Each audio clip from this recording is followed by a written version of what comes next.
Welcome to another AP Human Geography topic walkthrough, brought to you by Mr. Michael, Social Studies teacher. This video is here to help you fill out your lecture notes, understand the big ideas, and maybe even laugh once or twice. So grab your notes and let's get started. Welcome to 6.2 Spatial Organization of Cities, aka where we stop pretending cities just happen and start exposing the blueprint behind the chaos. You see that skyline in the background? That stacked downtown core, the highways looping around it, the neighborhoods stretching out forever? That's not random. That's geography doing the absolute most. Cities don't just spawn like NPC villages. Urbanization is when more people move into cities, and suburbanization is when people and businesses start sliding outward from the central city into surrounding areas. That outward spread, that's sprawl. And when jobs and shopping centers dip from downtown to other zones, that's decentralization. Cities are basically constantly rearranging themselves like they're in a glow-up montage. And here's where it gets global. Megacities and metacities, the mega-sized urban bosses, are increasingly located in countries of the periphery and semi-periphery. Urban growth isn't just a core country storyline anymore. It's worldwide main character energy. Plus, all this spreading out creates new land use forms like edge cities, exurbs, and boomerbs. Translation: downtown is not the only place catching economic dubs anymore. Now that we've unlocked the big picture of how cities organize themselves, let's zoom in on the specific objectives that are about to run this unit. Here's the mission for 6.2. And yes, it's giving strategic brain workout. You need to explain the processes that initiate and drive urbanization and suburbanization. Translation: why cities start blowing up in population, and why people and businesses start sliding outward afterward. Not just what happens, but why it happens. You also need to understand how those processes create different spatial outcomes. That means recognizing that when cities grow, they don't all grow the same way. Some turn into megacities. Some level up into metacities. The location of these giant urban bosses matters, especially as growth shifts toward the periphery and semi-periphery. Finally, you're analyzing how suburbanization, sprawl, and decentralization create new land use forms. Cities are not static. They evolve, they expand, they rearrange the grid like it's urban Tetris on expert mode. That's the blueprint. We're decoding how and why cities transform. And trust me, once you see the population scale of some of these places, it's about to get unhinged in the data department. We're talking about spatial outcomes of urbanization, which is just a fancy way of saying what happens to the physical size and structure of cities when they grow out of control. A megacity is a metropolitan area with more than 10 million people. 10 million. That's not a town. That's a population boss battle. And as the slide says, in 2018, there were 33 megacities, with about half located in the periphery and semi-periphery, especially in Asia and Africa. That global shift? It's giving plot twist energy in the world system's storyline. Now, look at the map on the right. Those massive green circles are showing the world's most populous megacities. Notice how many are clustered outside traditional core regions. That pattern is not random vibes. High birth rates above replacement level plus rural to urban migration are fueling insane population growth. When that growth moves faster than planning, you start seeing unplanned city expansion and squatter settlements entering the chat.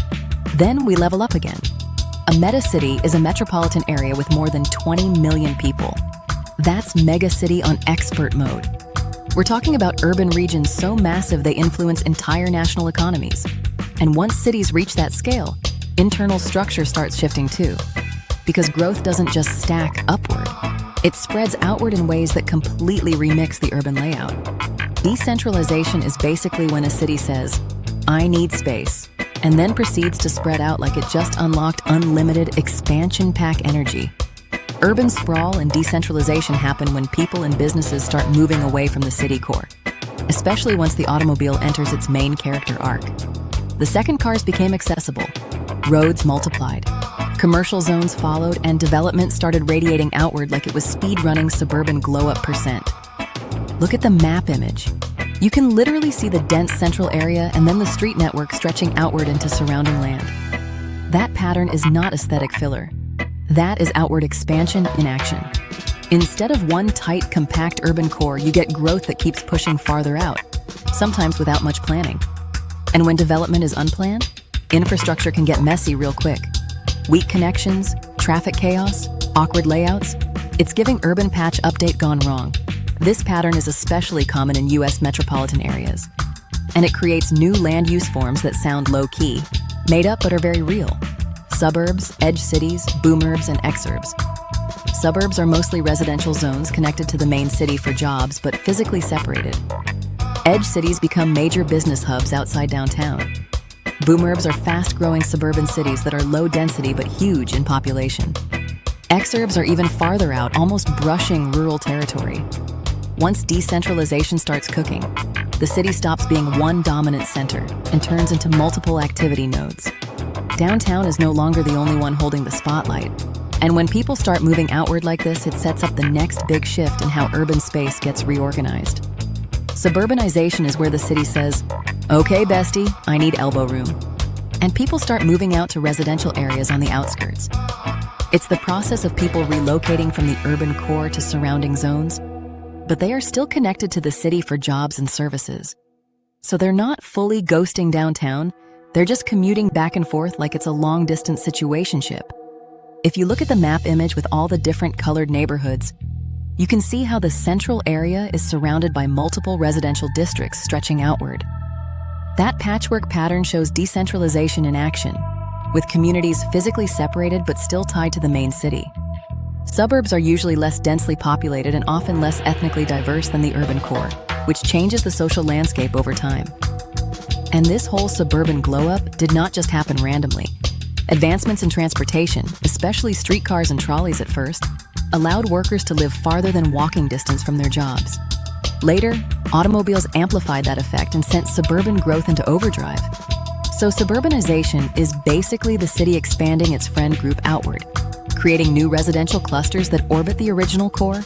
And that expansion sets the stage for how post-World War II policies supercharged the suburban takeover.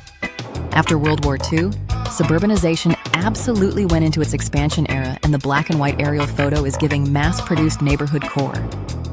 In the United States, economic growth, the GI Bill, increased automobile ownership, and the Federal Aid Highway Act all linked up and pushed people out of the urban core into rapidly growing suburbs. The GI Bill secured the bag for veterans with low down payments and long-term mortgages, making homeownership way more accessible. At the same time, cars were no longer a luxury flex, and highways made commuting smooth instead of chaotic, so living outside the city was suddenly practical.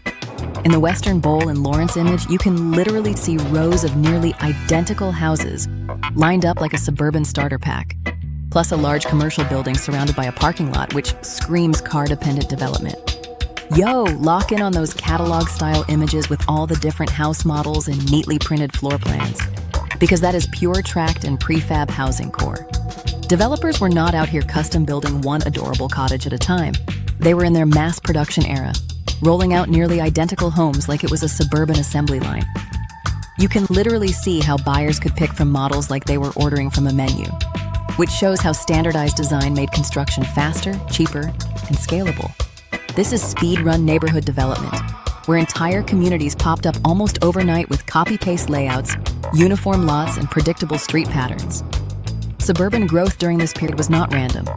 It was engineered through policy, transportation access, and industrial-style housing production that reshaped the cultural landscape in a major way. And once those neighborhoods multiplied across the metropolitan fringe, the spatial organization of the city itself started to shift, which is exactly where we zoom out next to see how decentralization transforms the entire urban layout.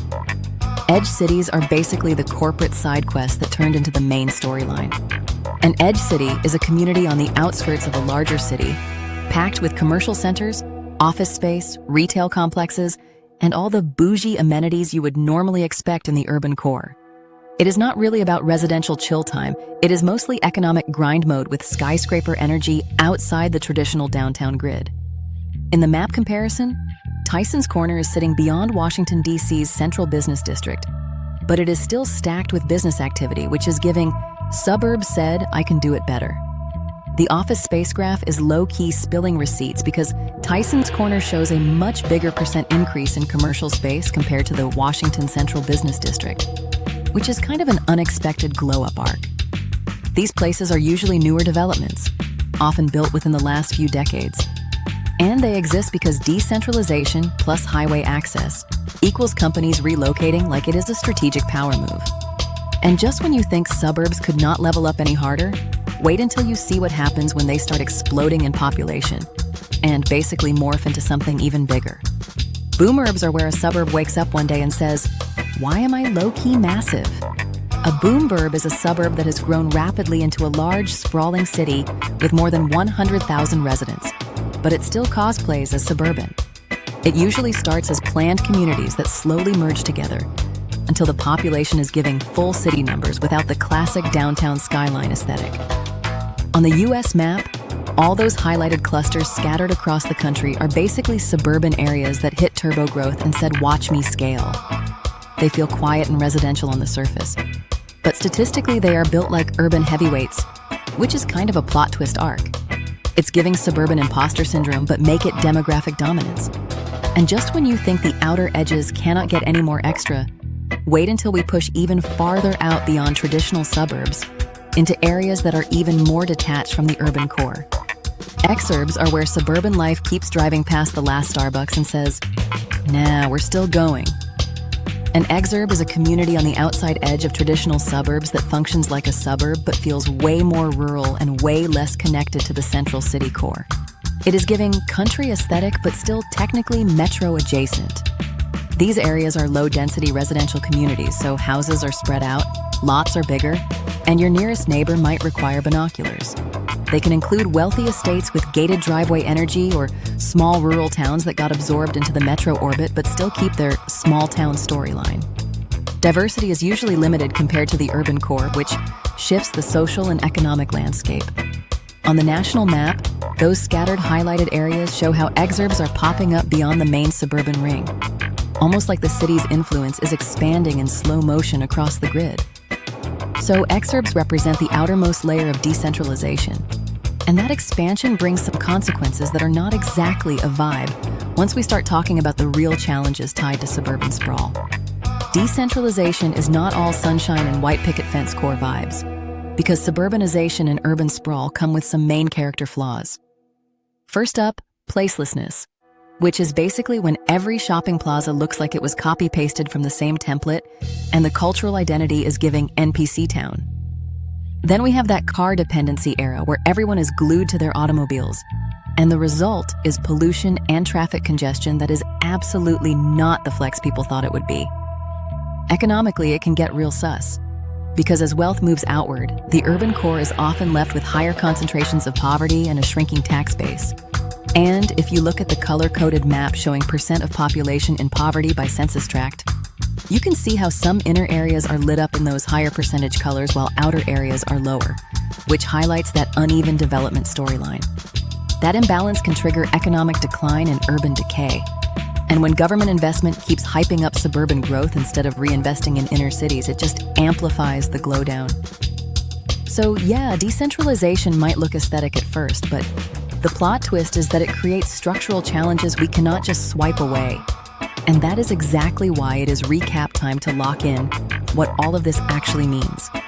Okay, scholars and certified geography gremlins, this is your chaotic academic victory lap. That unhinged baby laughing, that is literally us after realizing decentralization tried to test us and we said, not today. So here's the tea respectfully. Decentralization is when people and businesses decided the urban core was no longer the only main stage and started branching out into suburbs and beyond like it was a world tour. It looks like a glow up at first, but it low-key unlocks hard mode consequences.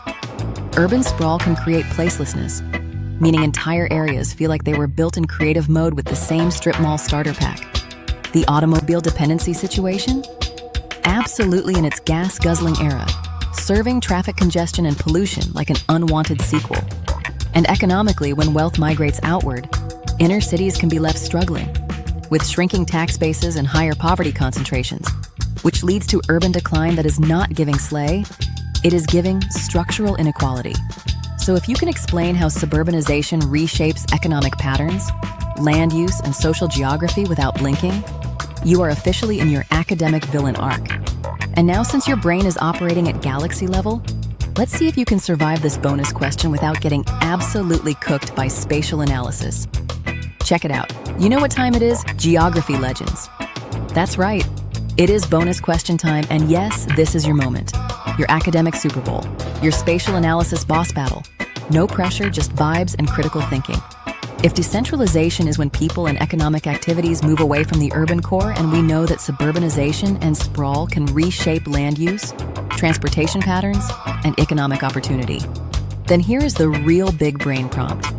How does decentralization change the social and economic structure of a metropolitan area over time?